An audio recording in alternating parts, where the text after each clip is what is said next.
But let me introduce everybody. So at the far end, we have Dr. Amar Kusabati, and we like to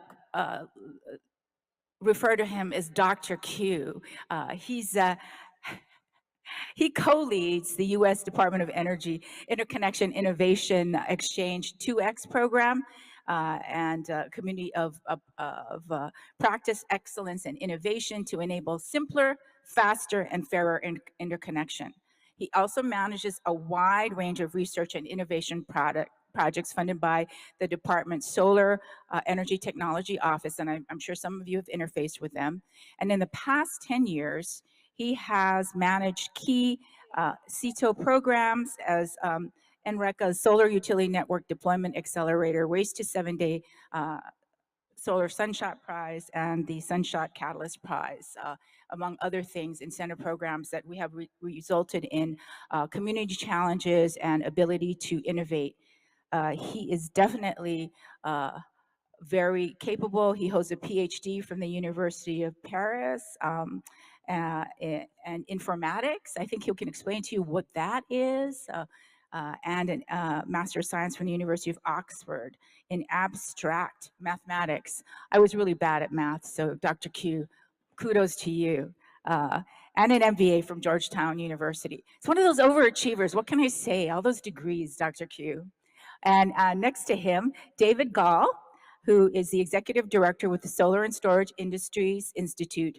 And David Gall formerly served as the Solar Energy Industry Association Senior Director of State Policy East, where he worked on regulatory and legislative issues in key states and provided senior level oversight on important cross-cutting solar policy issues across eastern states. You probably see David at various other conferences where he has been contributing to the dialogue and helping move the conversation forward. He has broad expertise in renewable energy and environmental policy development and budget analysis, and a strong track record of building informed consensus around difficult issues. I think that's part of the job too.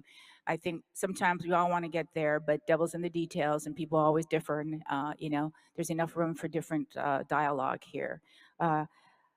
Dave earned a BA from history from Miami University in Ohio and an MA in public policy from the Nelson A. Rockefeller College of Public Affairs at the State University of New York at Albany.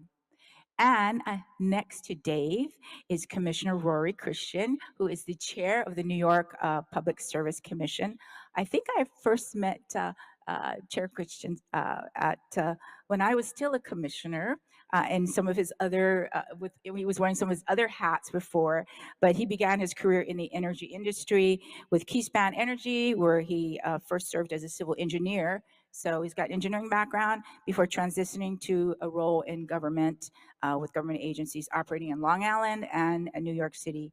And in this role, he was responsible for coordinating activities between Keyspan and government organizations, negotiating contracts, developing contingency plans, and streamlining operations for both organizations' operational needs. He then transitioned to Exelon Energy. So he's got that background with energy sector clientele and facilitating creation of multiple partnerships and alliances. Chair Christian also then served as Director of Energy Finance and Sustainability for the New York City Housing Authority, where he oversaw the authority's then 500 million plus utility portfolio with the aim of reducing annual energy expenditures for the city and also achieving all the many mandates that were then in place. More recently, he was the director of New York Clean Energy at the Environmental Defense Fund, where he provided strategy management, programming, business development, and stakeholder collaboration for the clean energy program in New York. And he has just done many things. He also teaches, and he has taught energy efficiency courses at the Columbia University School of Professional Studies, and also volunteers in terms of workforce development organizations such as Green City Force, and is a longtime supporter and former chair of We Act for Environmental Justice's board of directors. So, Chair Christian has has done a lot of the different things we want to talk about, and things that we've talked about at past conferences. So I think, in terms of the dialogue today, we need to talk about all those things actually that Chair Christensen has worked on. And just to round out the bio, so you know what his background is. He graduated from City College of New York School of Engineering with a bachelor's degree in civil engineering and an MBA in finance. And I'm proud to say that, like my parents, Chair Christian immigrated, and my parents immigrated, but he immigrated from Jamaica. And although he's been a long time resident of New York City, which just goes to show you in the energy industry, diversity, where we came from. We bring all of our culture and our background as part of what we share and what we contribute to the energy ecosystem. And last but not least, this wonderful dynamic, I'm sorry, I'm going to just go, Mark. I'm going to go through the panel up here on the dais, and then last but not least is you virtually. So, Utopia Hill, and I first met Utopia last year at our workforce development conference, and she's a dynamic dynamo, very engaged in the community, and works as a developer.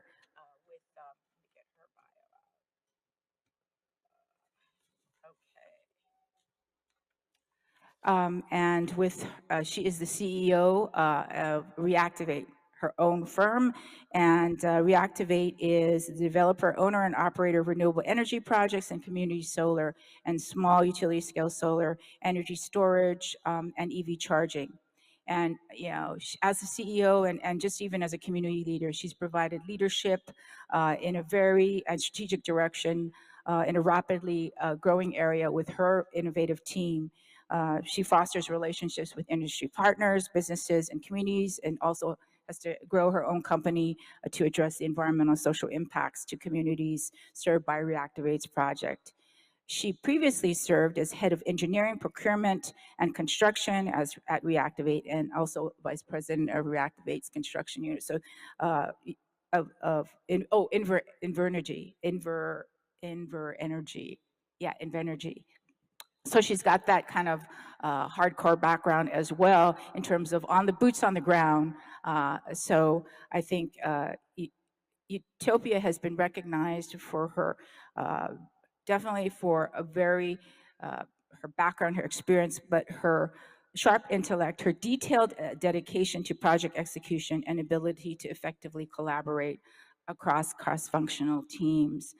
She has a degree in aerospace engineering, so you got a bunch of engineers up here from the University of Illinois at Urbana-Champaign, and has completed executive education coursework at Harvard Business School.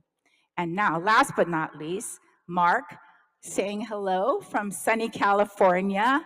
Thank you, Mark, for making time to come. I know it's a little earlier there in California. I can relate, because like in Hawaii, when it's like, there's a couple hours difference. So thank you so much for getting up to be here with us. Mark is the Director of Distribution Planning and Strategy. He has been in the electric industry for 25 years, and he has held various leadership positions within the utility industry, including electric distribution planning, electric transmission planning, electric asset management, generation interconnection services, and transmission and substation engineering standards and work methods, as well as energy policy and procurement. He joined Southern California Edison SCE in August 2022 as the Director of Distribution System Planning and Strategy, where he focused on planning and designing the future distribution system to enable clean energy policies. And I can't stress more how the importance of integrated grid planning, distribution planning, integrated resource planning is important, at least from a regulator's perspective. And I think Chair Christian will talk more about that.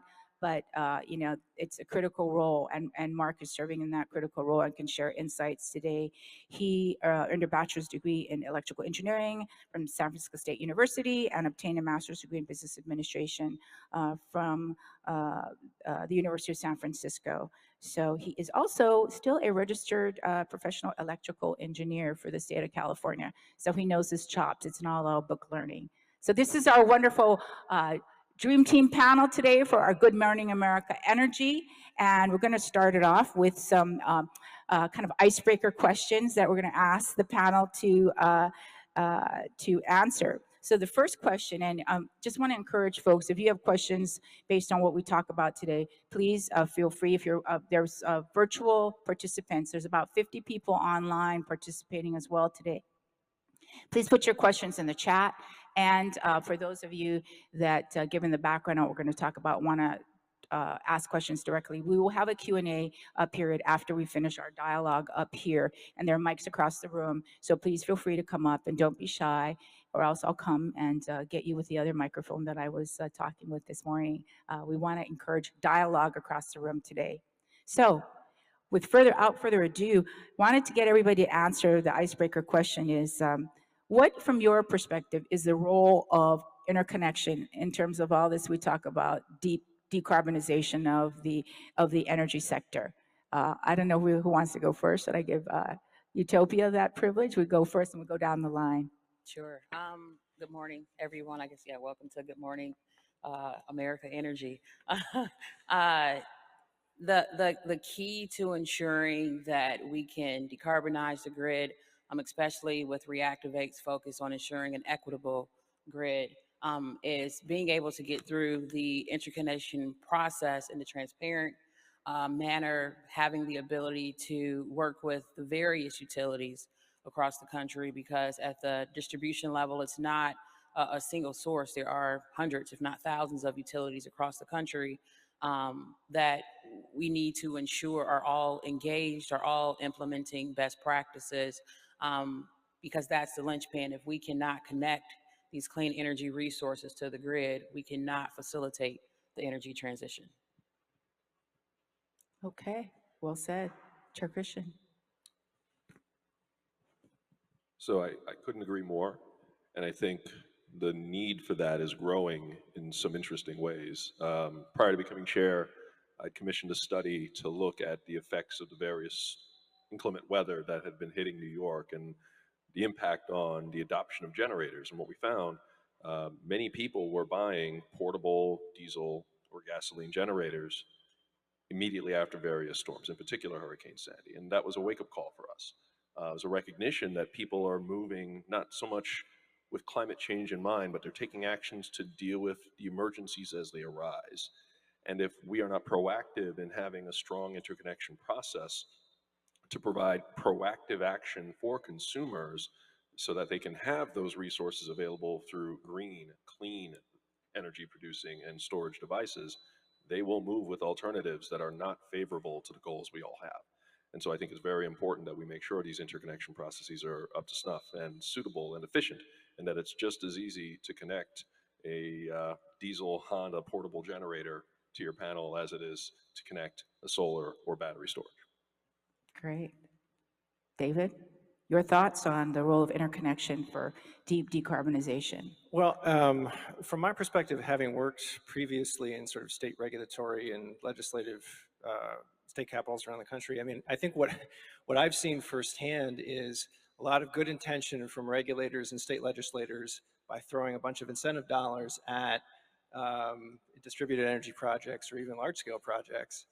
And not a lot of forethought was put into what happens when you incentivize the siting of all those facilities, like on the interconnection side. Like the interconnection rules didn't keep pace with policymakers' interest in sort of getting a whole bunch of clean energy on the system. And that's why I think the discussion that we're here to have today is those rules haven't caught up.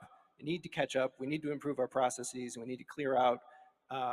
We need to move faster to catch up with regulators and policymakers' intent. Okay, Dr. Q. So I 100% agree. I would like to add another sort of aspect to interconnection. I see it as really an opportunity to get to that clean transition that we all envision. Since we started sort of the I2X program a year ago, we really went after it because it's a very complicated problem. But throughout the discussions, I had a sense that people see the vision of the future, and there's an alignment that that transition will happen. And perhaps it's think about interconnection as a sort of a catalyst for a lot of that change, and changing the dialogues to be more collaborative and more innovative.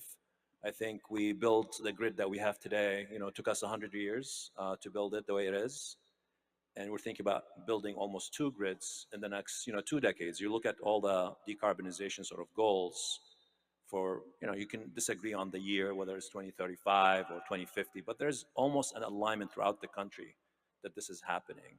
So it's a great opportunity. It's our moment, I think, to actually make interconnection not the bottleneck, but the accelerator for that transition. So this is one of the things really we constantly focus on to change that dialogue when it comes to interconnection. Okay. Now, Mark, you are the utility representative in the room. And I know that utilities often get, beat up on this issue, but you're the ones who actually have to implement. You're the ones that have to interface with the customers. Any perspectives from you about the role of interconnection in deep decarbonization? You're at the front line, basically. Share your thoughts. Yes, no, Thank you. thank you, Lorraine, and also I want to say thank you to IREC for hosting this great summit and allowing us to share our perspectives. And I also want to say an apology to the crowd that you only get the 2D version of me, but hopefully through this panel you'll get an extra dimension of insights that I'll share with you. So some things here that I'd like to talk about in terms of the role that interconnection will provide is that what we're seeing in speaking from a California perspective, we're looking at it from our greenhouse gas goals as well as meeting our expected demand. When we look at our future outlook and what we're going to need from a resource perspective, we're going to need every kilowatt to be able to meet that transition. And so for perspective, today in California, behind the meter solar, we're roughly about 14 gigawatts, with Southern California having about 5 gigawatts itself. Our studies here are showing in order to achieve the goals that we need to achieve, our greenhouse gas goals by 2045, we're going to have to almost double, actually more than double that. We're looking at 100 gigawatts of additional resource, clean resource to come into California. And a large sum of that is going to come from distributed solar. In addition, what we're seeing is today in California, we've got about 1,400 megawatts of behind the meter energy storage. To meet our goals, we're going to have 10x that. And so the role of interconnection is huge. It allows us to be able to bring on these resources. And I believe one of my panelists said it best, helps us accelerate our transition to that clean energy future. So something that we're very concerned and very excited at the same time about the opportunities and what we could do to innovate not only the interconnection process, but also how we adapt our grid to be able to meet these challenges. Okay.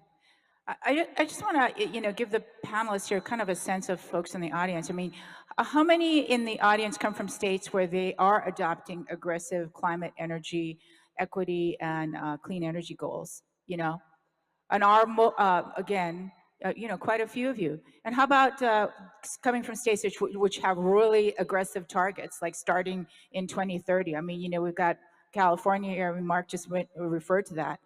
See, quite a number of you. Okay. We're going to have to make this happen here, okay?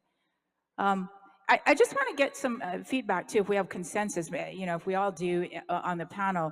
Are we defining distributed energy resources the same? I mean, are we including solar, storage, microgrids, building and transportation electrification, and other resources? Do you agree that that's all included in the distributed energy resources? And do you agree that that's part of what is in the toolkit? Because sometimes we don't agree on that. Like people think that's not what I'm talking about when I talk about distributed energy resources. And I think just want to make sure if in the next round of questions that we do make sure we have a common definition. And I think we've alluded to the studies, and IREC has done these studies too, and many other organizations that we partner with, that achieving climate and clean energy targets with utility scale and distributed energy resources will require enormous infrastructure investments.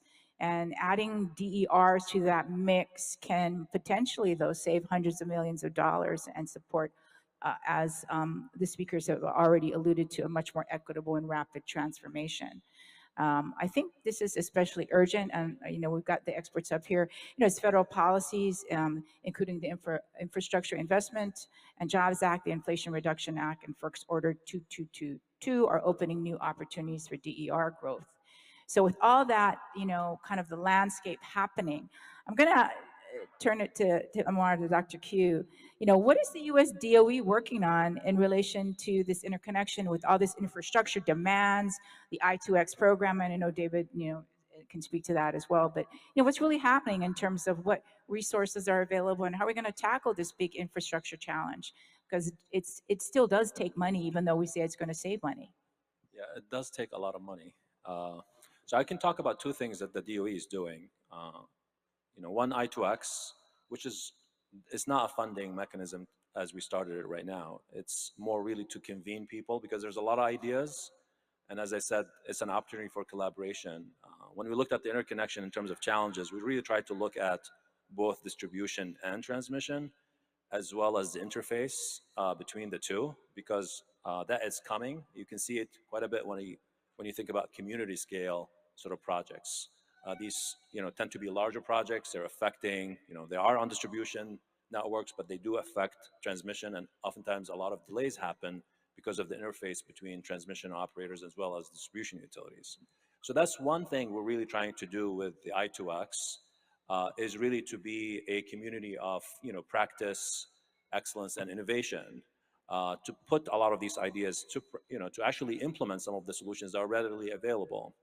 And one of the things that we wanted to do really is to put a roadmap for all of the stakeholders. This is not something DOE's centric, but it's really all of the players who can have the burden of change when it comes to interconnection.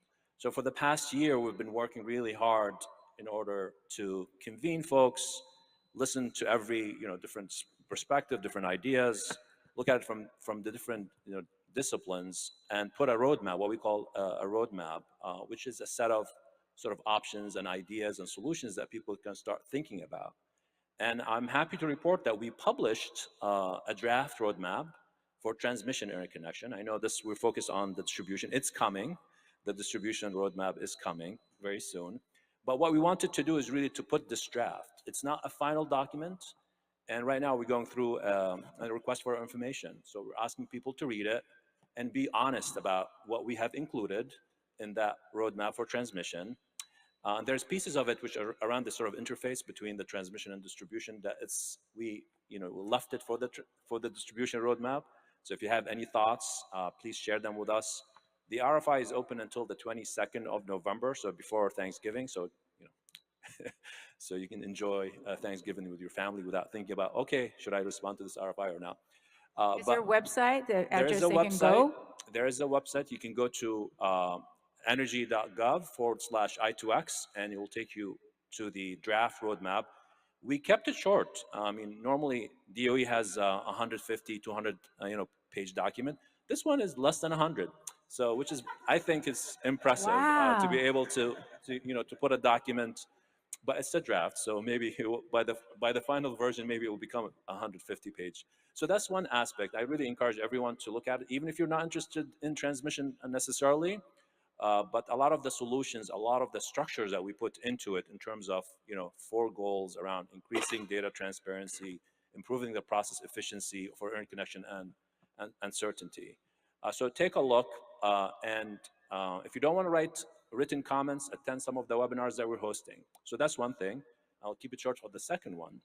So as you know, bill, or the bipartisan infrastructure law, created the Grid Deployment Office, and they've been entrusted with $10.5 billion. Okay, let me repeat, $10.5 billion. Billion is in B, right, Dr. Billion Q? is in B, for the next 10 years to be invested in not only transmission, but also distribution. And for the past year, they've been working on the funding opportunity. Probably some people are familiar with it. It's called GRIP, which is Grid Resilience and Innovation Program. And just last month, I think on the 18th, they announced 55 projects, $3.5 billion in funding. Some of these projects are focus on interconnection. In fact, a couple of them focus on interconnection, and the funding that the government committed is on the order of $250 million. So this is significant sort of investment that the government is, specifically DOE, putting out there. A lot of it is really about building resilience in the grids, enabling smart solutions, smart capabilities and smart technologies, as well as interconnection related challenges, especially on the transmission. So a lot of utilities are participating in this program, so you can see a lot of that happening in the future. So I know that was a long answer, but a lot is happening at DOE, so keep an eye. And by the way, let me finish by saying they No have rush, keep going, keep going. 3.5 billion. This is the first one. They have to spend that 10.5 in the next few years. So you can imagine there will be another funding opportunity perhaps for the remaining of that amount. So Any reactions from the panelists? I know Mark, SCE has been active in this space. Any sharing on this in terms of have you guys been participating in this? And I know some of the other panelists, we are in the community. Have any reactions to what Dr. Q is saying? Feel free to chime in right now. Mark? I'll just Dave? add one real quick comment. This just underscores something you said, Amar, that the transmission roadmap paper does touch on many of the same interconnection issues that are faced at the DER level. And there's one of the things that I find DER advocates and groups that are working on those issues tend not to think about the transmission system as much, or vice versa. But really, it's a lot of the same set of issues all the time. They may have slightly different terminology, but some of the solutions that are posed in the transmission roadmap really have some applicability to the DER space, and vice versa. So I would just underscore that that's definitely worth some time from the audience to kind of dive into that paper in a major way. Mark, any reaction, or what are you Yeah, seeing in California? what I'd like to add here is, I think the program that Amar's talking about is a fabulous program. Definitely SCE Edison has been seeking to participate in that as well. But one thing that I will say around the clean energy transition, one thing that we are also looking at, and I know we touched on it earlier, is on microgrids. And so we are launching a microgrid incentive program. State of California has received competitive grant funding, about $200 million. It's allocated amongst the 3 investor-owned utilities in California. SCE is proud to say we're managing about 80 million of that there. And really it's focused on, helping identify microgrid opportunities, actually receiving microgrid proposals and really allocating some of that funding to some of those locations, particularly the local communities that are very prone to outages, the needs for resiliency, but also, are they located in a disadvantaged community or in a tribal nation area? So it's something that we're launching. We're actually doing some discussions with interested parties, and we think this will help accelerate some of the developments around the microgrid space. And so definitely, to complement what was mentioned there, I just wanted to add that in there. So I think that's something that in the future, I think if we're looking at interconnection, I think there's a barrier on getting microgrids interconnected, and largely because of their nature, that they appear to be almost one-offs. And I think going through this program, working with others, I think we're going to learn about how to go after those barriers, and really looking at how do you standardize to be able to streamline the interconnection of microgrids to serve the communities that are looking for those type of needs. Will that be included in the GRIP program? I mean, in terms of, will that kind of efforts that Mark's referring to? It seems like it's a broad enough program, Amar, that that would be included. Some of the things he's saying that proactively still need to be done, with federal support. no, perhaps. Mark was on the money, because in On the the money. announced projects, there's a number of them actually focus on smarter microgrids. A number of them really focus on disadvantaged communities as well, making sure that the sort of climate, that we have solutions for climate mitigation. The communities are most vulnerable to whether wildlife, wildfires, or any natural challenges, weather conditions are happening because of climate change, are being addressed and sort of mitigated. So this is why it's $3.5 billion. It's I encourage everyone to take a look. There's lots of projects. They're going to be, to my understanding, they're covering 44 states. So it's really good coverage in terms of the funding that is being deployed.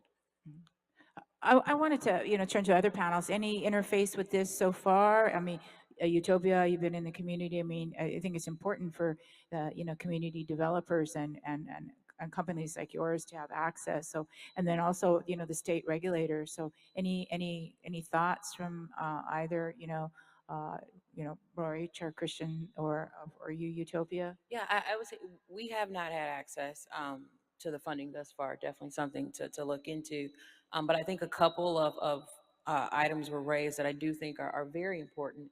Um, is as we're looking at the clean energy transition, to your point, disadvantaged communities, communities that have had environmental burdens, that's where we work. That's what's our space.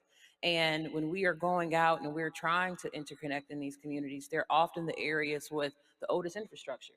They're the areas that need upgrades. They're the areas where, when certain utilities are doing their integrated resource planning, they're not necessarily assuming that those are the locations that will have storage, that those are the locations that will have EV charging infrastructure, because they're saying, oh, a community that may have a higher net worth, that's where they're allocating a lot of the funding, because that's where they're predicting a lot of those needs are. And that essentially creates a redlining of the grid. And we don't want something like that to happen. So I think it is very important that we have multiple parties at the table that are discussing how to ensure that equitable transition, so that the communities that have had to suffer most of these environmental burdens and harms, that they are getting prioritized for a lot of these infrastructure upgrades that need to occur. Good point. Here, here. Well, you got audience reaction to that. Yeah. So I couldn't agree with you more. And, we in New York State, we've taken that view to heart, and we've actually enacted it as part of our law. Climate Leadership and Community Protection Act, which some of you may know by the acronym CLCPA, embedded in the law is the requirement that at minimum 35% of the benefits accrued from our investments in the clean energy transition must accrue in disadvantaged communities. And to put a fine point on that, in defining what constitutes a disadvantaged community, this was not something done by regulatory fiat or executive action. This was something done in collaboration with environmental justice groups, communities, organizers, and other individuals throughout the state through the Climate Justice Working Group and the Environmental Justice Working Group, who collectively helped to define what these communities are, what makes a disadvantaged community. And in time after time, it's communities that have long suffered disproportionate burdens from the very investments in the energy system that we have. An example I often utilize, anybody here familiar with the Ravenswood power plant? Raise your hands, please. No? Okay, a few in the audience. Ravenswood is a power plant in the geographic center of New York. It's in Queens, but technically the center, everybody in Queens knows Queens is the center of New York. Anyway, but this plant was built in 1963. And what's interesting about this plant is coal-fired when it was first constructed, and it's not even a mile from what was then and still is today the single largest public housing development in the country. So public policy said in the 1960s it was perfectly appropriate to build a coal-fired power plant in the center of an urban center close to population. Counterfactual, Storm King. This is something heralded by the environmental community as one of the first efforts to influence the development of power systems in the country. This was a pumped hydropower station planned to be deployed in upstate New York near the Hudson River. It was never built. This plant was stopped because of its environmental impact on the local community. So these two plants are contemporaries. They happened at around the same time. One was built, one was not. You can speculate as to the reasons why, but ultimately we are living with those legacies today. So much of what we're trying to accomplish through our transition, through our effort, is to address those injustices and make sure that the remedies that we take in doing so help the very communities that have long suffered. So that's to kind of put a point on what you were saying earlier. But to go back to something Dave said about accelerating the transition, we at the Commission in New York, we're looking at both transmission level and distribution level. First time in 50 years, we've spent the most on transmission deployment ever, 4.4 billion going up to 5 probably soon. And this is specifically to address what is happening from the developer's perspective. Many developers want to install utility scale renewables throughout the state. transmission assets aren't there to accommodate. So we're making sure those are built out. And we recently directed all the utilities in the state to build out that transmission because ultimately it will help meet our broader CLCPA needs. On the distribution side, we're doing the exact same thing, to echo Dave's point about there being parallels. We've directed our utilities to create their hosting maps to identify where you can best deploy these resources. We've established an office of an ombudsperson, 2 ombudspersons in DPS, the Department of Public Service, another in a sister agency, NYSERDA. And these 3 together work with individual developers and utilities to resolve issues and accelerate progress. So we're doing many things, which I'm surprised we only got a B. We got to talk about that, IREC. I know. Oh, I only got a B as well. I don't know. We got to talk to Larry and the IREC staff about that. But we're definitely doing what we can to accelerate the interconnection process and make sure that it's a seamless one for developers, consumers, and the utilities alike. But on the final end of it, we also want to make sure that we are taking into consideration consumer action. EV rates have more than doubled adoption rates and registration in the state of New York from year to year. And that's a pace we see accelerating with different local political changes and regulatory changes, as well as state efforts to accelerate adoption. I mentioned earlier, people have been buying those little Honda generators and Generacs and other things that combust diesel, oil, natural gas. People are moving with their needs and with their wallets. And we want to make sure that those actions line up with what we need to do. And we're trying to make sure that not only are the policies in place to allow for that, but that the incentives are aligned with them making choices that are further going to accelerate our progress in that direction. And for that, defining DERs, that means rooftop solar, battery storage, supporting the rollout of EVs, enhancing demand response, but also importantly, establishing variable rates that properly value the generation of these resources, but also the usage of power over time. If someone curtails at midnight, that's all fine and well. That's not necessarily providing a great benefit to the grid. We want to make sure that they are aware, noon, 1, 5 p.m., when that asset is most valuable, that curtailment can really be a worthwhile thing and provide revenue accordingly. So all of these things are currently underway and aligned with the ultimate goal for the clean energy transition. You know, that reminds me, Chair Christian, that I remember when I was a commissioner, the Marcus Garvey Village microgrid project, and it was located in in what was identified as a disadvantaged community. It would normally not have been located there for reasons that Utopia referred to. But what it was is because it actually helped save money for the utility at that time. It was located there because it really solved a substation upgrade issue. That was a congested circuit on the distribution. It was a congested area because this area, the way it was built, and yet a very robust, community, low moderate income community. And so I think the utility made the decision it would be good for various reasons to locate the microgrid. There was in the community center, battery storage, and some solar and some other things. And it was, everybody across the country touted that.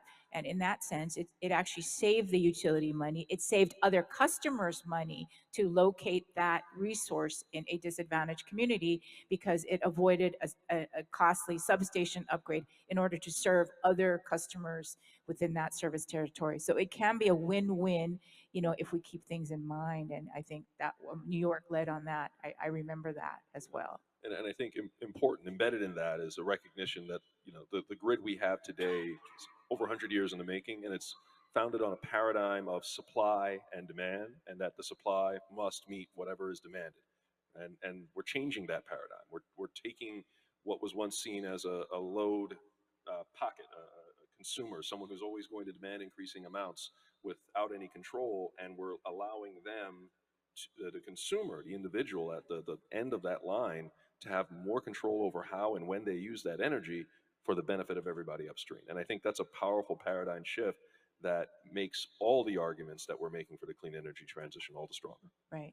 Okay, Dave, you've been really quiet, and I've kind of get you there because I know you're working directly on some of these programs that Amar has been talking about, and you've been actively working in the community and doing education outreach. So, yeah, please expand, in terms of what are some of those solutions that Amar referred to, and some of the things you've been working on from your end. Yeah, thanks, Lorraine.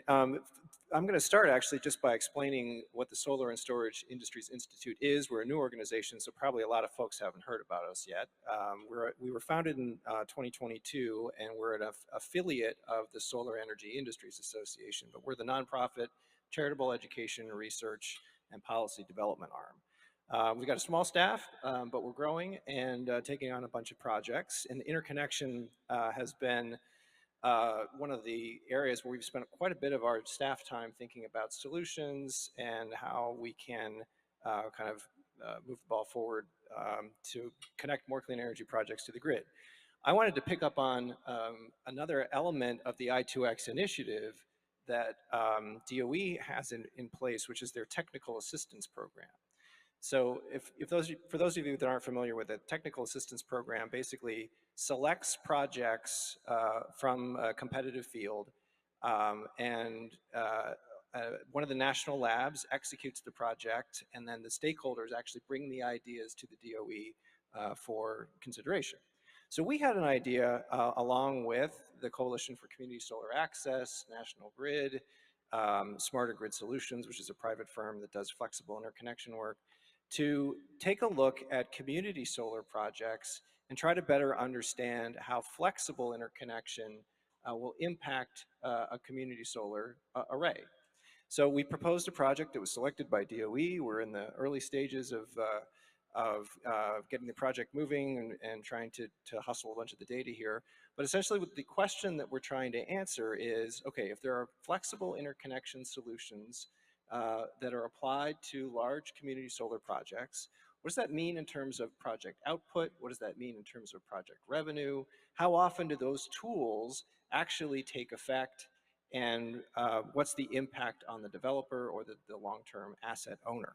So we're going to have results in the spring of next year. I think it's going to be that the overall hypothesis for this project is that the developer community is a little uneasy about flexible interconnection solutions because ultimately they want as much revenue as they can get from the project at any given time. But also, community solar developers and DER providers in general are used to some variation in the amount of revenue that they would receive just based on the nature of their resource. So a flexible interconnection solution, if it's modeled and can show what the impacts are going to be, might give developers a lot more certainty and more comfort with rolling out those kinds of solutions across the grid. So I think we're going to talk more as a group about flexible interconnection in later discussions today, but I think this is a really interesting project which will have some tangible results that will help developers make better decisions about trying to connect to the grid in ways that can avoid some of these high upgrade costs that are typically project killers. And we've seen that from both the large scale space and the distributed space. Firms run into multi-million-dollar network upgrade costs that ultimately scuttle projects. And if we can avoid that by using flexible interconnection, that seems like it's an interesting path forward. So more to come on that, but it's got a lot of promise. Any reaction to that, Yeah, Utopia? I do. Yeah, my spidey senses just started tingling all over as you were talking.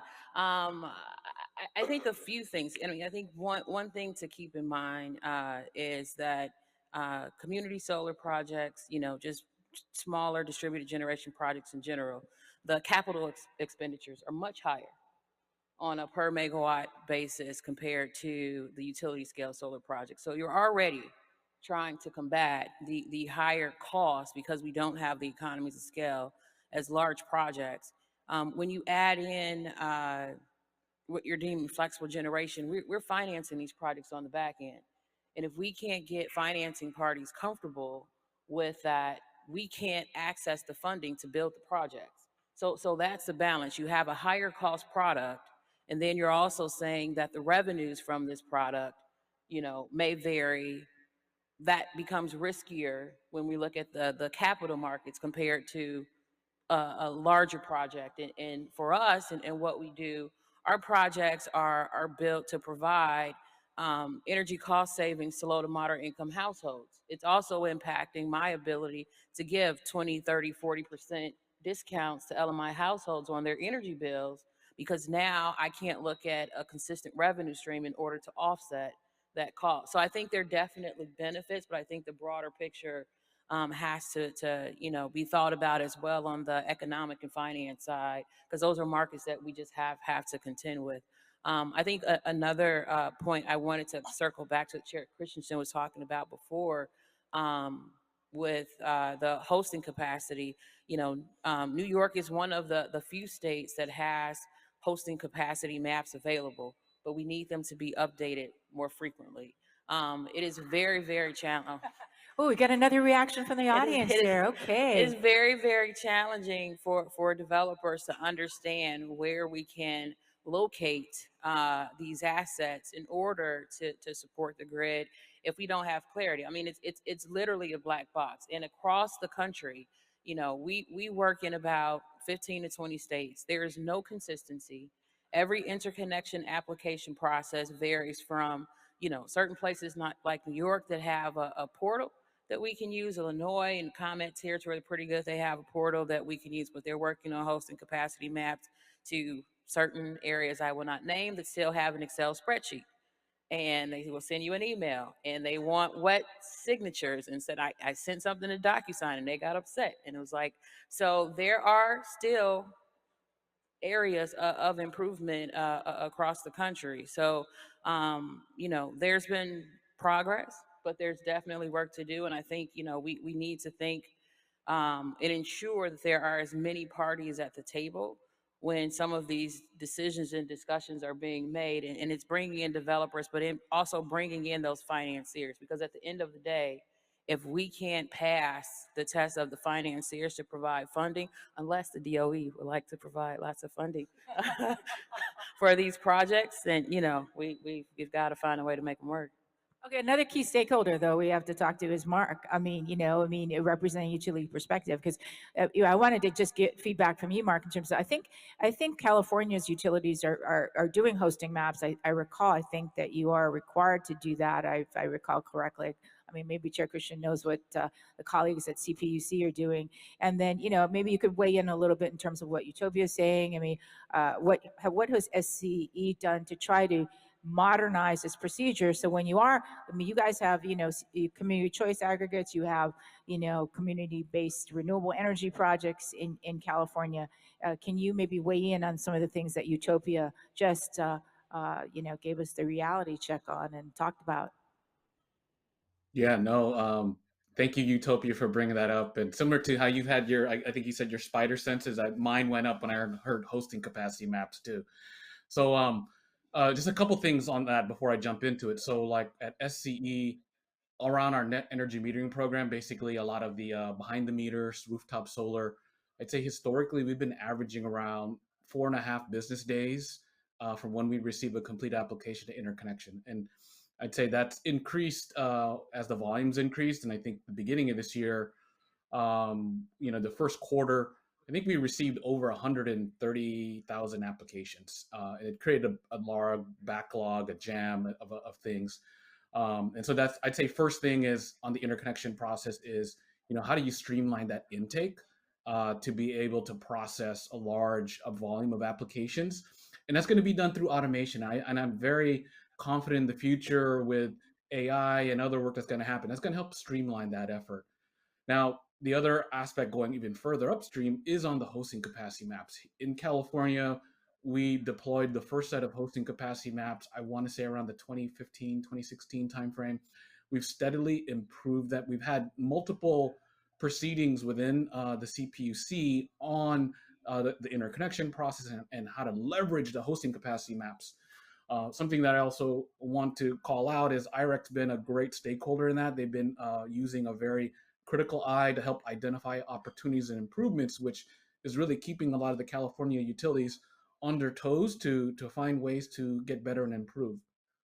With that, the challenge that I think we're seeing is that growth we're seeing it across our grids, not only from a generation perspective, which we need, but also from an electric demand perspective. And our hosting capacity maps now are also serving a lot of our, I call it charging station developers. And that's actually putting a lot of pressure to even further iterate and improve those hosting capacity maps, not only I think with the generation side, a lot of the hosting capacity maps were really for those quick turnaround customers, smaller size KW, where really the looking at the current topology was probably the area of interest, and in our normal 5-year planning process would catch if there was future upgrades. But now with a lot of the electric vehicle charging station developers, they're really trying to develop something 12 to 24 months out. They really need an outlook of who's applying to interconnect to the grid.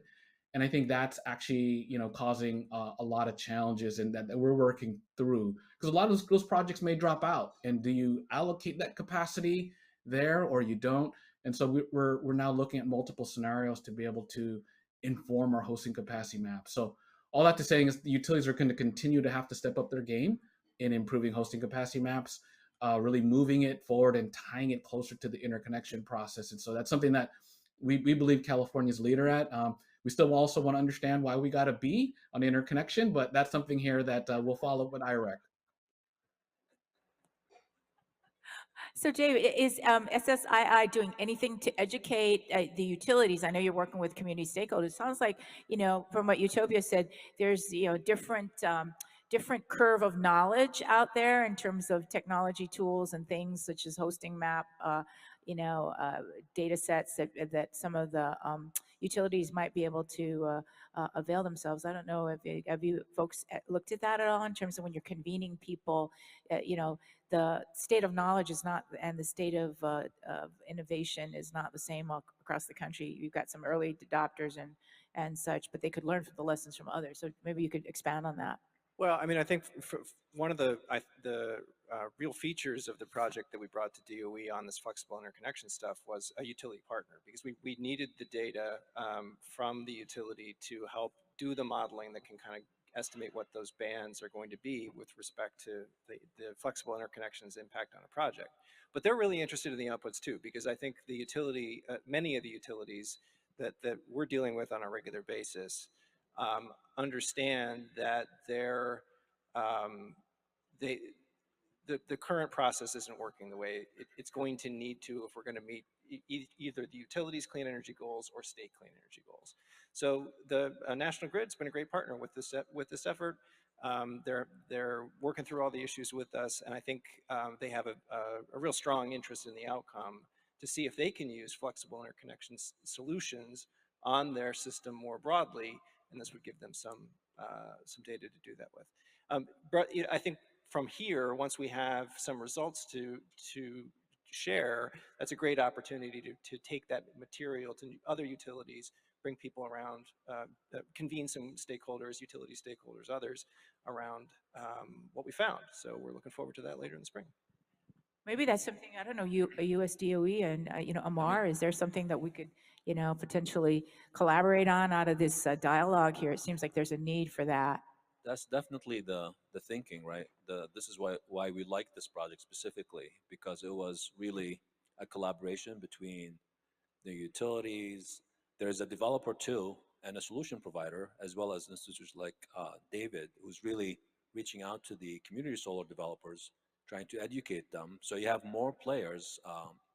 The flexible interconnection, there are a number of pilots in the US, and some utilities have implemented these pilots, and we commend the commissions for letting them, try these pilots and learning from these pilots.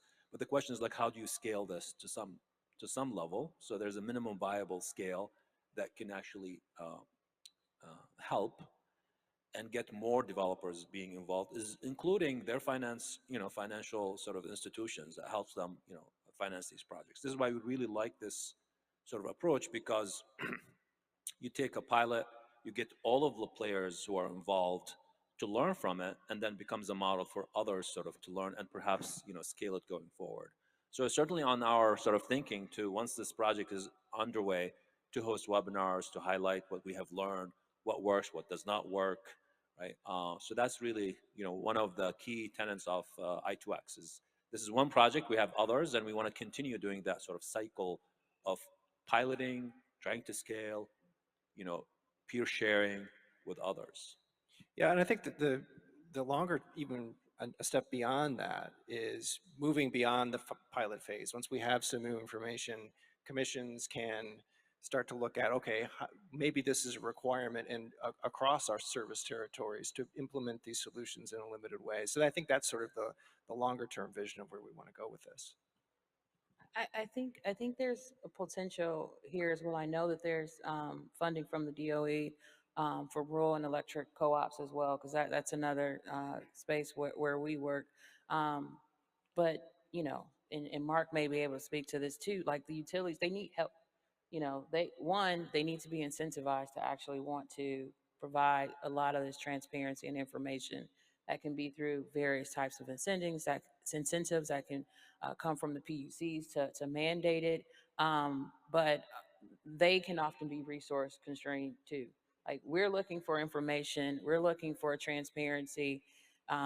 In certain locations, the timelines are taking longer than we may want to see, and sometimes we hear that the response is they don't have the staff, they don't have the people, or things are moving so fast. They need to be educated on how to model this technology that didn't even exist in their minds, 4 or 5 years ago, or even 10 years ago when they were thinking about resource planning. So I think it's great to have the pilots, but if we're trying to advance our clean energy objectives, especially our 2030 goals, we might have to run multiple scenarios at the same time. And National Grid is a very sophisticated market. But when you look at some of these smaller rural electric co-ops, how can you bring them on board at the same time, multiple, and then understand what it takes to get them from a paper-based process to something as sophisticated as the National Grid? I think because that's where quite a few utilities across the country, that's where they're starting from. They're not starting from that more sophisticated base with portals and all this other access. They're starting from step one. How do you take a lot of entities from step one to where we want them to be? Hey, Mark, from the utility, I mean, although SCE is, a larger utility, Utopia is commenting about, and I know you interface with colleagues, in the rural, I mean, you don't regularly meet with, but being from the utility industry, you are aware. So any other comments to add to what Utopia just said? There's that gap that in the utility sector. Not everybody has equal resources, and you even just said on their comments earlier, when you were inundated with the volume, it even overwhelmed your company, which is a large major utility with a huge service territory and footprint in California. So can you add any comments and perspectives to what Utopia just said? Yeah, Utopia spot on that. Just taking a few examples from some of the work that's happening here in California, particularly around the efforts and a lot of the policies on decarbonizing as much of the state within the economy. You have different sectors there that are going to be challenged, that are in areas maybe weren't necessarily where the grid has been upgraded frequently.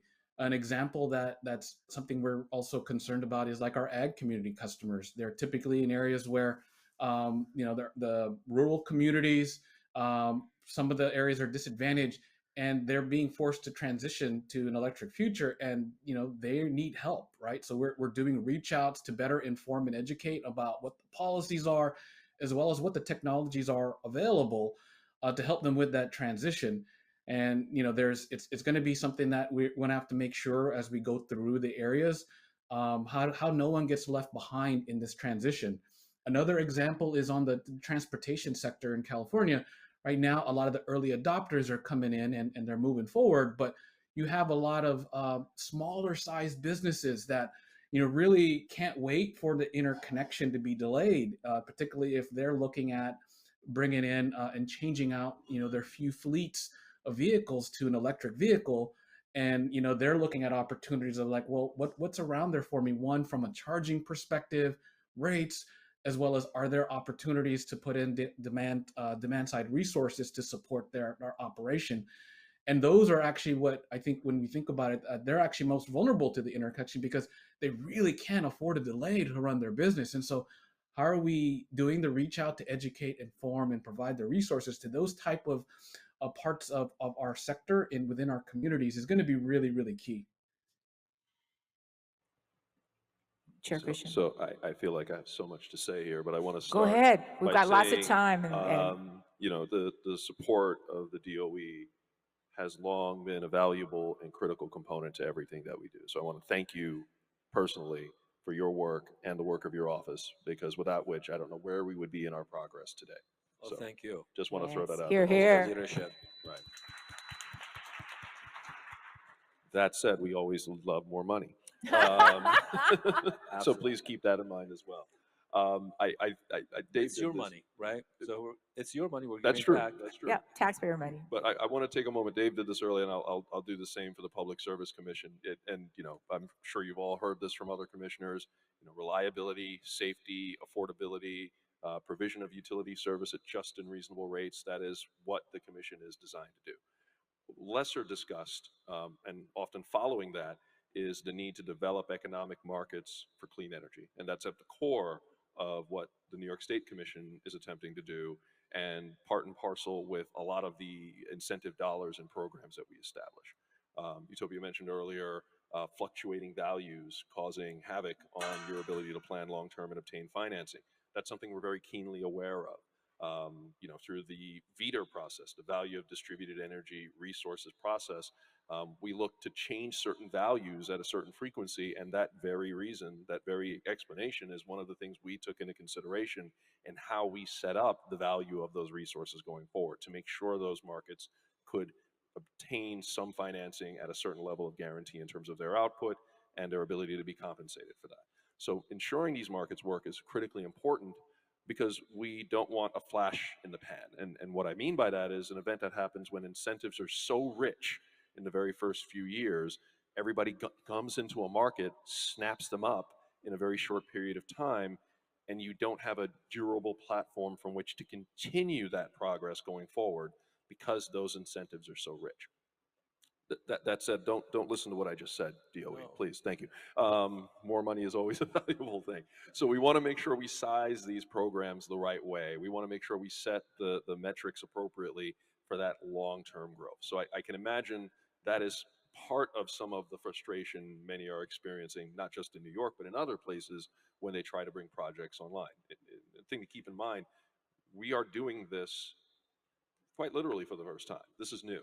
The grid was not designed with this in mind. Single generator, far away, bringing energy into a central location. That's what many utilities are staffed and equipped to do. Connecting lots of tinier generators in disparate locations is a quantum leap of effort that we need to work collectively to try to accommodate. And that's why I'm really happy that IREC exists and is working on this issue so aggressively. On your point about municipal co-ops, completely agree. And I had an opportunity to meet with the New York Association of Public Power. I hope that's the right acronym, but it's a collection of municipals and cooperatives in the state of New York. And I was relayed a story from one co-op in particular of a woman who purchased a Ford F-150, installed her own level 2 charger, and then immediately proceeded to blow out the transformers on her community. They didn't know, this utility did not know. They dispatched a crew at $1,000, replaced the transformer. 2 days later, the same thing happened again. Repeat, replace.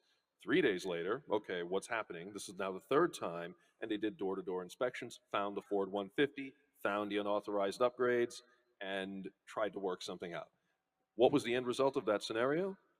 The Ford F-150 was returned. Right. So this is the thing that I think is really important to recognize, and the point I keep coming back to.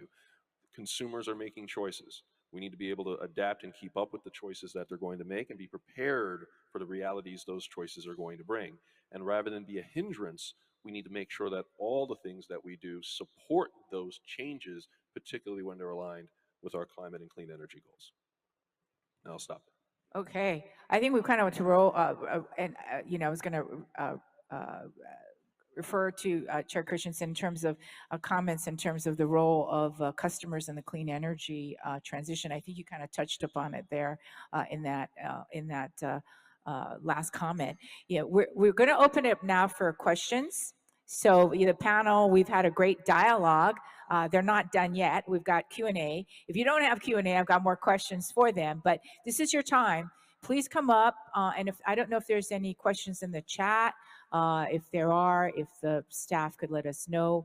But please feel free to come up to the mic and ask any questions that if you have any of the of our very learned panel here. This is your opportunity to ask Mark too. I mean, he's in California, unless you're going to be going up there anytime soon.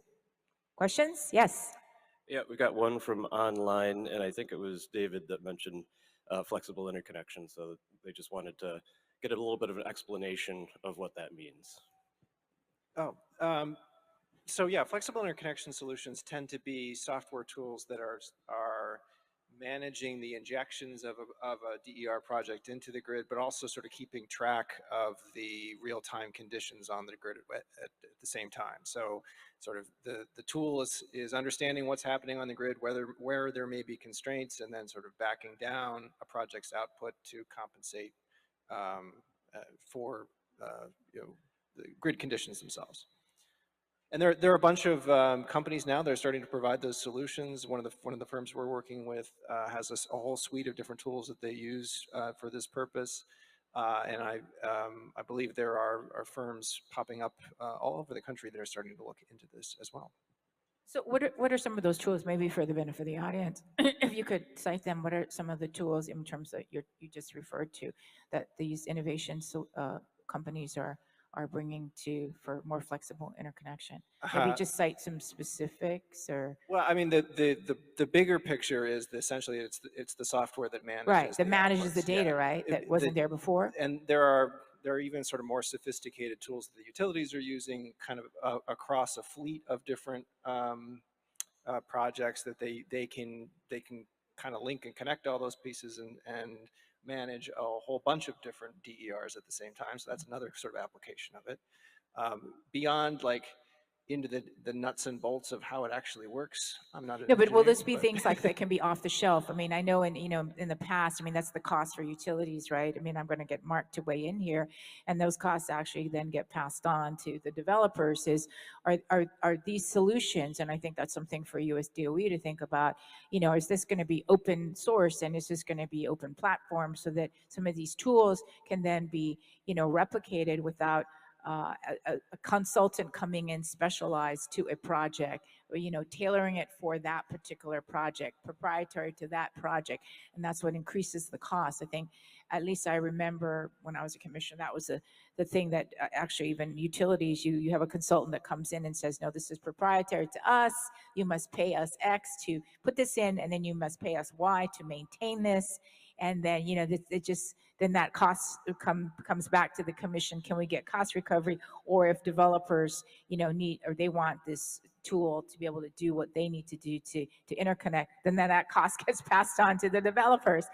So that's kind of the problem. So are we talking about some of that? And I want Mark and Utopia and Chair Christian to weigh in on that and be, as well. Mark? I have a lot of thoughts. Thank you for bringing that up. It's a great question. I'd say for the audience, the challenge that whenever you have a product that's, it appears to be like everyone's doing it, but it's unique and it has to interface with, let's say, a utility. The utility has to gain confidence and certainty that the product's going to do what it's going to do, because at the end result, we want to protect the grid from any safety issues, nuisance outages, impacting others that are on that feeder or even on the substation. And some of the things there that we're worried about is like having to look at one-off solutions, because that takes a lot of time, as you were mentioning. And really, how do we get to a place where these type of systems are more standardized and certified at a higher level, and that the utilities can really just rely on a plug and play? I think there's what was being mentioned there by my panelists is that there's a lot of work that's actually happening to certify some of those controllers on the generation side. And maybe an example, if you want to go back, is the early days when rooftop solar was coming in and inverters were now becoming smart. The utilities had to do a lot of certification and kind of one-off analyses on these inverters to ensure that they were going to do what they were going to do, until you started having these other bodies certifying them, and really those inverter manufacturers building to those certifications where the utilities and regulators can trust and rely on. And I think that's kind of the general area that we need to focus on all these new devices that are going to connect to the grid. How do we get to some level of certification? Some of the challenges here is technology is moving quicker than we can get to in terms of certifying. And so one of the examples we're having now, we talked about generation, but the other area that we're looking at is on the load side, a very similar converse, looking at flexible interconnection for customers that are coming in and they don't want to, they can't afford to wait multiple years, but we could be able to serve them on an interim basis with a limited amount of power demand, and maybe during certain times of day, maybe even higher amounts until the grid upgrades in place. And right now, I know some of the utilities in California, those are more one-off solutions where we're working with the installer and we recognize, hey, we can't do this for every single one. We got to get to a place where these are standardized, certified, that we can rely and depend on.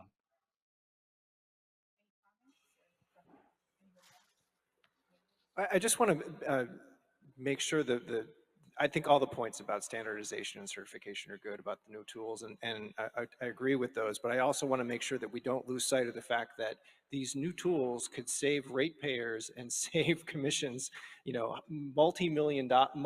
hundreds of millions of dollars potentially in the need for the new, network upgrades that they could avoid those costs. So there's a ton of promise here, and I agree with certainly there needs to be a more standardized certification process, but let's just kind of keep our eye on the ball too. Is there anything you think that from the regulatory side in terms of facilitating adoption? Because it's really, I mean, from a regulator's perspective or from, the developers, is there anything we can do to help to facilitate that? So more either something, is there anything from your perspective, having looked at it as, as any of the panelists, is there anything we can, do to address that? I think Mark said it best earlier. The utilities want to make sure that whatever they're doing, and by the way, the regulators too, whatever is being done is going to have the desired effect. You want to have the ability to say, if I put in this widget, this is what will happen every time, and if something else happens, that's an anomaly and we can deal with it. If you have that, then you have a standardized resource. And we in New York, just looking at inverters, we have a list of all the inverters that we have approved for plug and play applications. We've done that as part of our process already. So that streamlines the process for doing someone. If they're doing that inverter, they just submit their application as they would, they can move forward. And to Dave's point, I think that's something that I'm going to double down on, because if you think about the nature in which we build the grid, we're not building the grid for 90% of what we need. We're building it for 100% plus. That fifth day into that 100-degree heat wave with high humidity. Right. And so Right. all those costs are very significant when you build a grid with that in mind. And if you can better control all the assets on the grid so you don't ever achieve that level of demand on the grid, you can then not have to invest in maintaining such a robust grid, and that will lead to millions, if not billions of dollars in savings in the long term. So the key thing we need is data. We need data to back Right. up whatever's going to be done, that it will work and have the desired impact, and with that we can take more action. Right. I think although the focus of this summit is more the interconnection, I mean, the demand side management and the demand side resources and being able to really use customer side resources and all the resources in the toolkit to support the grid is really how we get to 100%. I mean, that's been the experience in Hawaii. And I know we have a good question and we have Sky up there. Yeah.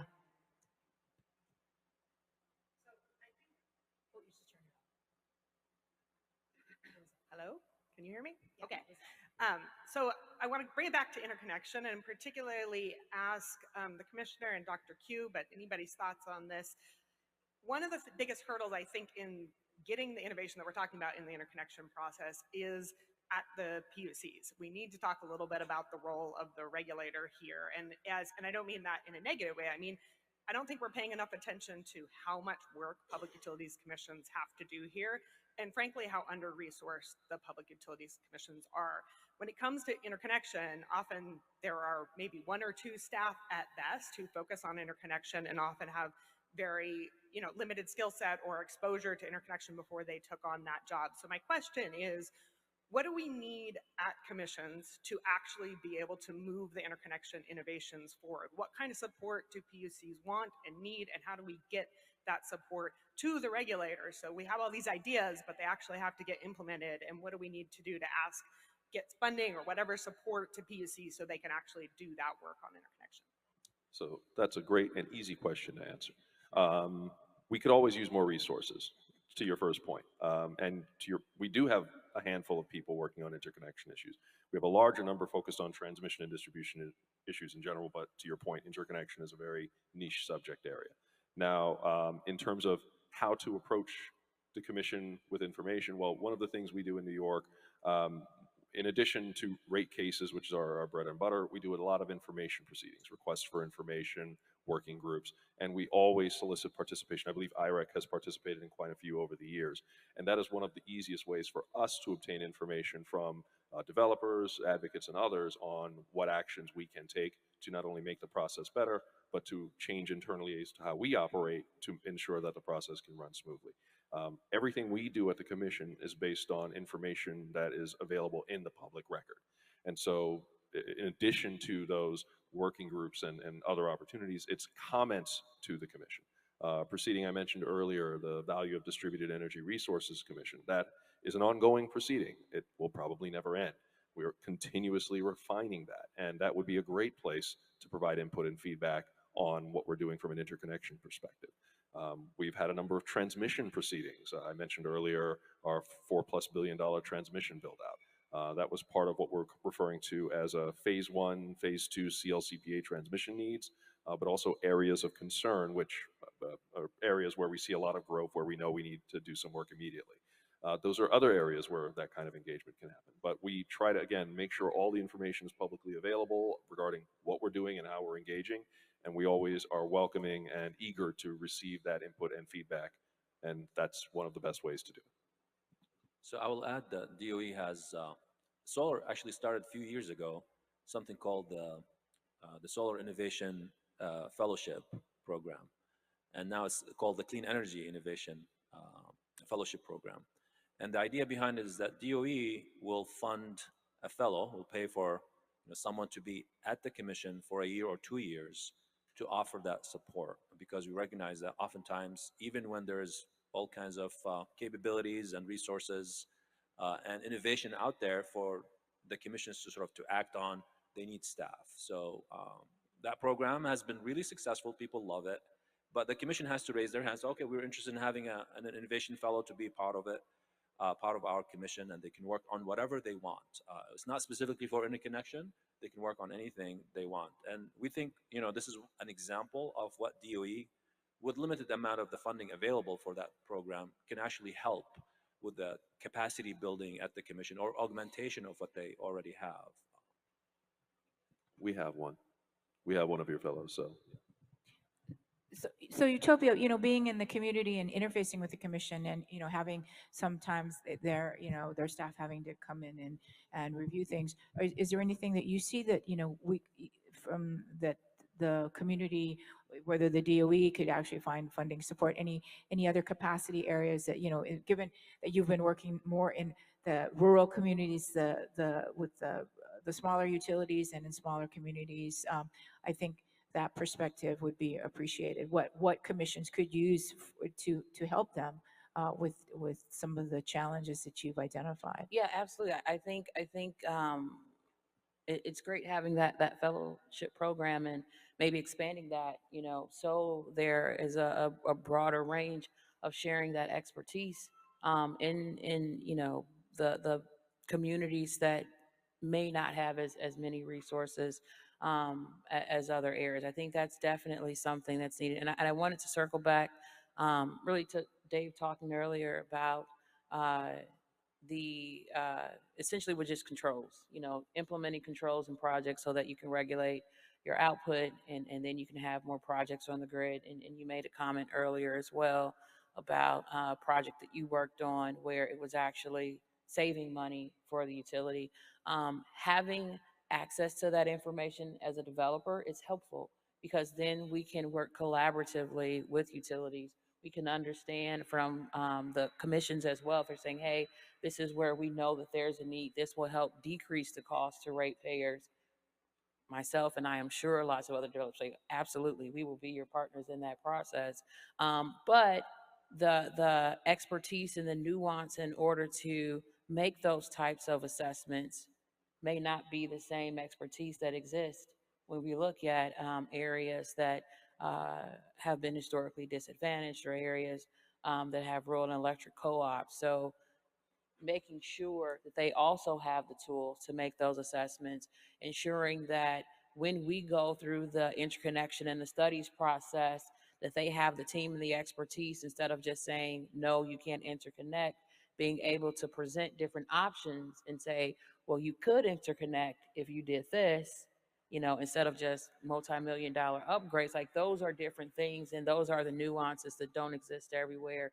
And if we really want to ensure that this transition happens across the country, we have to look at those places as well. Yeah, because I think in some states, the commissions don't even regulate the rural cooperatives. I don't know. I mean, in our state, we do, but that varies by state by state. So you don't even get the commissions in the picture because they're not regulating those utilities to the same extent that they would regulate like an SCE, an investor-owned utility, or, in their jurisdiction. So that might be something too that needs to be taken a look at across the country.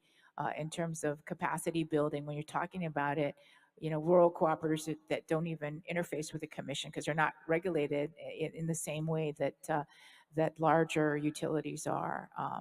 That just kind of dawned on me when you talked about that in terms of the difference in capacity. So, to Sky's question, I mean, commissions don't even have the resources to reach out. I mean, they can do their job, but if you don't regulate them, or who's going to be helping those unregulated utilities are still providing service?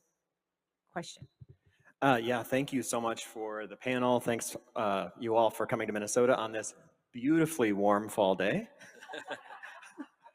Right. So my name is Rob Davis. I'm from Connexus Energy. We are the largest rural electric cooperative serving the upper Midwest. So we serve around 330,000 people in the fast-growing suburbs to rural areas north of Minneapolis and St. Paul across portions of 8 different counties.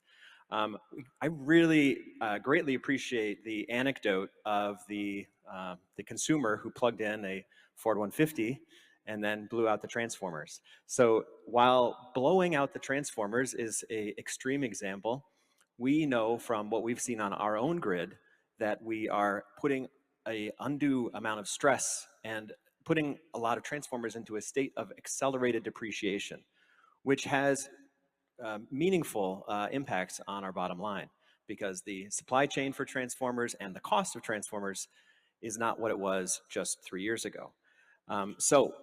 We're delighted to apply for and host and receive. I guess we're the first electric cooperative in the Midwest to receive a DOE Innovation Fellow. Thank you so much for that program. Elizabeth Baller, she's doing such great work on our system. She's helping model the load of current and future EVs on our substations and our feeders, so we can proactively upgrade those transformers and not have that kind of a situation.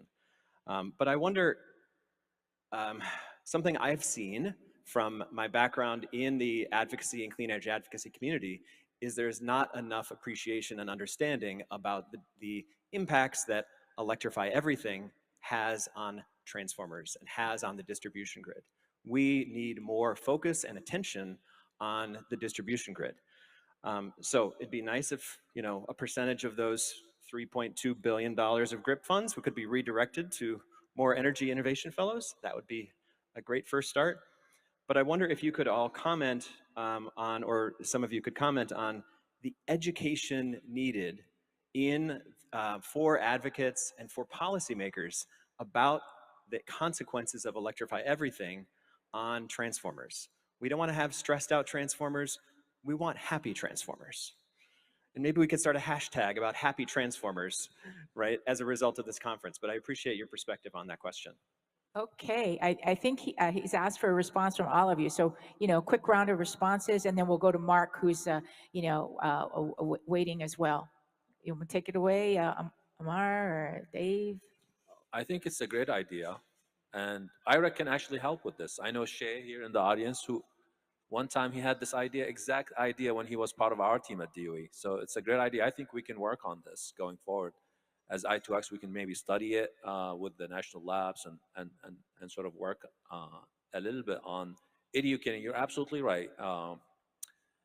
there's a lot of sort of vision, and then okay, let it happen. Someone else deal with that, and also the investments that go into the workforce that needs to be capable of doing that transition. Oftentimes, are not necessarily well thought, and I think David sort of highlighted that point earlier in the discussion. So, Dave? Uh, where I guess I go back to is the complexities that all these consumer choices that you're talking about, Rory, have on the distribution planning process, right? Like the connecting utilities have to have a much more sophisticated process now for trying to understand what's coming at them, and it's requiring them to think about things in new ways. So I think more frequent distribution planning processes, more scenario analysis, these plans are going to have to be more complex than they've been in the past, and that's going to be difficult for some utilities. So I think there's going to need to be some technical assistance there too. So I agree with everything that's just been said, and to the point you're making, I want to expand upon the education aspect of this. I too agree that happy transformers are what we want. And I used to do mega tests on transformers in my past life, so I'm very familiar with what will make a transformer unhappy. And I think the important thing here goes back to what Dave was pointing out earlier about the flexibility, right? If we look at electrification as a continuation of how we've always managed the electric system, then we will have unhappy transformers because we lack the ability to control those individual disparate point choice sources that are going to be coming online. If we have the ability to control all the EVs, all the various battery storage devices, the solar and everything in a meaningful way that we can manage the impact on the transformers at various stages in the grid, then I think we make all our transformers and other assets far happier. But we need to have that information. We need to have the ability to communicate that back and forth in a meaningful and secure way that ensures privacy at all levels. And we need to ensure that as consumers adopt what they are adopting, either the equipment they have comes with the ability to do that, or there's a standardization that can be applied after the fact to ensure that everything works together. I think, again, we're at the very beginning of the next industrial revolution in my mind in terms of where our society is going to be going. We're going to be making a lot of lessons learned. I think the education aspect of the happy transformer conversation is far deeper. I think we need to make sure consumers look at energy not as something that results in a bill every month. We need to change that conversation from it being a liability and a cost to something that can actually be treated as an asset. And I say this from my experience selling demand response. There's no better day to be a salesperson in the energy sector than to show up at a company's location with a $20,000, $30,000, $40,000 check, paying them for their demand response activities for the prior few months. They will listen to anything you have to say. But that analog does not exist for the typical residential customer. So how do we set things up so we can create that kind of feedback mechanism showing the value of the behavior change that led to the benefit to the grid? So I completely agree. Utopia, and then we'll end with Mark. Yeah, just quickly, I think the key to get to that point is having the resources to do that complex modeling that's needed across all of the utility territories. And then once you have that expertise, share information with me. Let me know these are the areas where you can connect to the grid. Let us know these are areas where if you make these nuances or these changes, that it's not just an absolute no, but you might be able to connect in these different parameters. So I think those are the big things, ensuring that the various service territories have the resources to do this modeling, but then making as much of that information as transparent as possible to the public.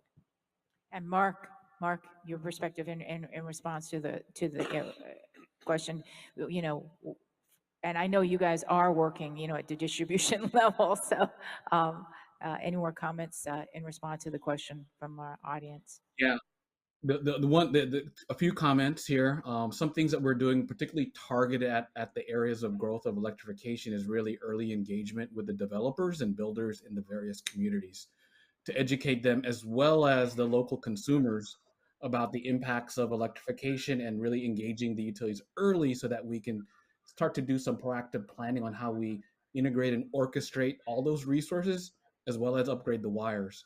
One other thing I would like to share with the folks here in the summit is our perspective at Edison International.